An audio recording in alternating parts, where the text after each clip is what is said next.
तो वेनेजुएला के राष्ट्रपति निकोलस मादुरो को अमेरिका के न्यूयॉर्क लाया गया। वेनेजुएला के राष्ट्रपति मादुरो के साथ उनकी पत्नी को भी कड़ी सुरक्षा में लाया गया।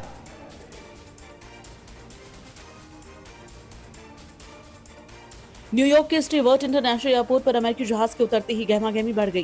प्लेन का दरवाजा खुलते ही अमेरिकी सैन्य कर्मी प्लेन में दाखिल हुए। मादुरो को विमान से उतारने के पहले फेडरल एजेंट ने सुरक्षा चक्र तैयार कर लिया। एयरपोर्ट पर रोशनी कम कर दी गई। दर्जनों फेडरल एजेंट अपनी सुरक्षा घेरे में मादुरो को विमान की सीढ़ियों से नीचे लेकर उतरे। मादुरो हथकड़ी पहने थे। विमान से उतारने के बाद फेडरल एजेंट मादुरो को एयरपोर्ट के हैंगर में ले गए। यहाँ से मादुरो को हेलीकॉप्टर से न्यूयॉर्क की जेल ले जाया गया।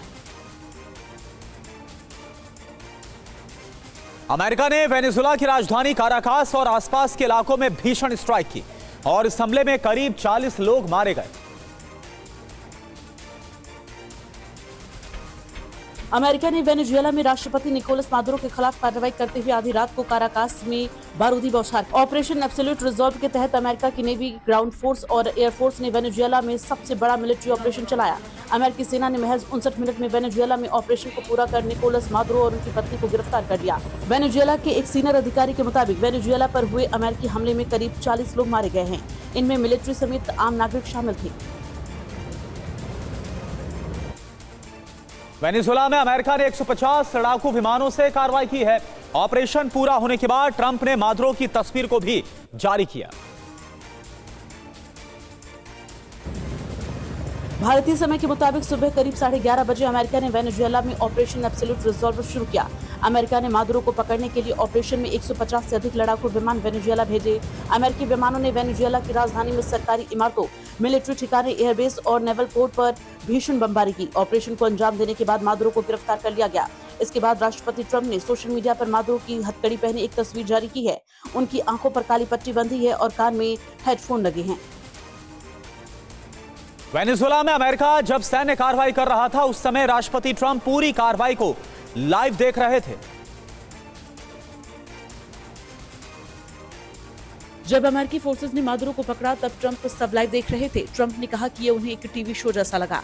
ट्रंप ने बताया कि मादुरो और उनकी पत्नी को गिरफ्तार करने के बाद एक हेलीकॉप्टर से शिप पर लाया गया और फिर अमेरिका अब उन पर केस चलेगा। और वहीं खबर यह भी सामने आ रही है कि अमेरिका की वेनेजुएला पर हमले की जो योजना है वो 4 दिन पहले ही थी, लेकिन किसी वजह से इस ऑपरेशन को टाल दिया गया था 4 दिन पहले। ट्रंप ने बताया कि वेनेजुएला में मादुरो के खिलाफ ऑपरेशन एब्सोल्यूट रिजॉल्व 4 दिन पहले ही करने की तैयारी थी, लेकिन खराब मौसम की वजह से टालना पड़ा। ट्रंप ने बताया कि जैसे ही मौसम ठीक हुआ, बादल हटे और आसमान साफ हुआ, ऑपरेशन को हरी झंडी दे दी गई। अमेरिका के जॉइंट चीफ्स ऑफ स्टाफ के प्रमुख जनरल डेन केन ने बताया कि ऑपरेशन के लिए महीनों तक रिहर्सल की गई। अमेरिकी सेना को यहाँ तक पता था कि मादुरो क्या खाते हैं, कहाँ रहते हैं, कैसे कपड़े पहनते हैं। अमेरिकी कमांडोज ने मादुरो के घर जैसी डमी हाउस बनाकर अभ्यास किया था। और वह अमेरिका की निकोलस मादुरो के खिलाफ इस कार्रवाई के बाद कई देशों में विरोध के तौर पर प्रदर्शन भी शुरू हो गए।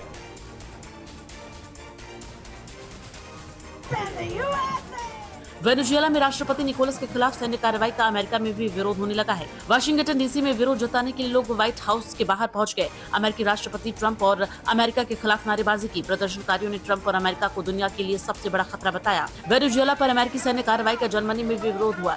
राजधानी बर्लिन में प्रदर्शनकारियों ने अमेरिकी दूतावास के बाहर विरोध जताते हुए अमेरिकी झंडे को आग लगा दी। मादुरो को पकड़े जाने का विरोध फ्रांस में हुआ। लोगों ने पेरिस के प्लेस डे लॉ रिपब्लिक में अमेरिकी झंडे को आग लगा दी।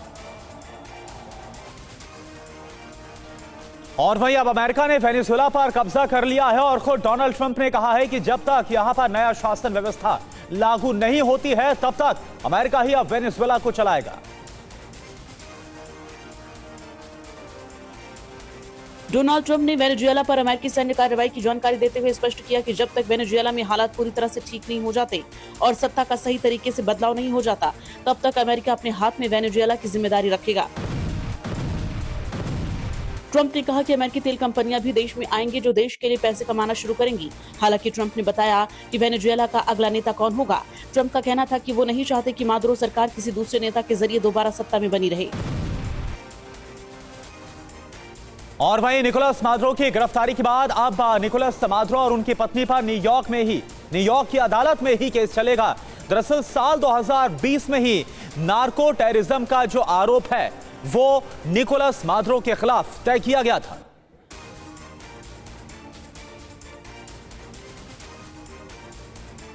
अमेरिकी अटॉर्नी जनरल पाम बॉन्डी ने बड़ा बयान दिया है। उन्होंने कहा कि वेनेजुएला के राष्ट्रपति पर नार्को टेररिज्म और कोकीन आयात के साथ अमेरिका के खिलाफ साजिश का आरोप है।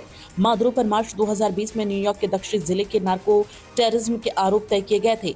बॉन्डी ने सोशल मीडिया एक्स पर लिखा कि वो जल्द ही अमेरिका की धरती पर अमेरिकी अदालतों में अमेरिकी न्याय के गुस्से का सामना करेंगे। उन्होंने वेनेजुएला में सफल मिशन के लिए राष्ट्रपति ट्रंप को धन्यवाद किया है।